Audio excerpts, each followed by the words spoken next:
समाजातील प्रत्येक घटकाच्या न्याय हक्कासाठी सदैव तत्पर नंदनगरी न्यूज, सत्य व न्यायाचा स्रोत। आपल्या जिल्ह्यातील प्रत्येक क्षणाची बातमी बघत रहा आपल्या नंदनगरी न्यूजवर आणि रहा अपडेट।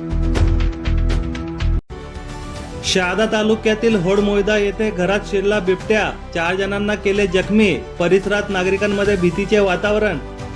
शहादा तालुक्यातील होडमोयदा गावात काल सायंकाळी गावात अचानक शिरलेल्या बिबट्याने एका घरात प्रवेश करताच घरातील 2 लहान मुलांचे प्राण वाचवण्यासाठी धावलेल्या वैशाली विशाल भामरे यांच्यावर तसेच त्यांच्या हातातील एका बालकावर हल्ला करून दोघांना जखमी केले।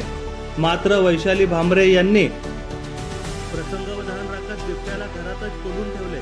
काल सायंकाळी बिबट्याने होडमोयदा गावात प्रवेश केला। गावातील एका घरात तो शिरत असताना घरकाम करत असलेल्या वैशाली विशाल भामरे यांच्या नजरेस तो पडला। त्यावेळी त्यांची 2 लहान मुले घरातील खाटेवर खेळत होती। क्षणाचाही विलंब न करता त्यांनी दोन्ही मुलांना उचलून घराबाहेर धावत घेतली।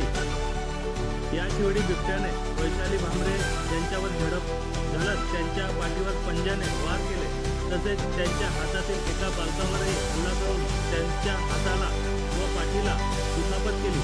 जखमी अवस्थेतही त्यांनी धैर्य न सोडता बिबट्याला घराच्या आतच अडकून दार बंद केले। घटनेची माहिती मिळताच शहादा वन परिक्षेत्र कार्यालयाचे अधिकारी घटनास्थळी दाखल झाले। वन विभागाचे अधिकारी व कर्मचारी तसेच वन्यजीव रक्षण समितीचे सदस्य यांनी रात्री उशिरापर्यंत बिबट्याला सुरक्षितपणे जेरबंद करण्यासाठी रेस्क्यू मोहीम सुरू ठेवली होती। दरम्यान शहादा तालुक्यात गेल्या काही दिवसापासून बिबट्याचा वावर वाढला असून नागरिकांमध्ये भीतीचे वातावरण आहे। मंगळवारी सकाळी जुनवणे परिसरात शौचासाठी गेलेल्या एका व्यक्तीवर बिबट्याने हल्ला करून त्याला जखमी केल्याची घटना घडली होती।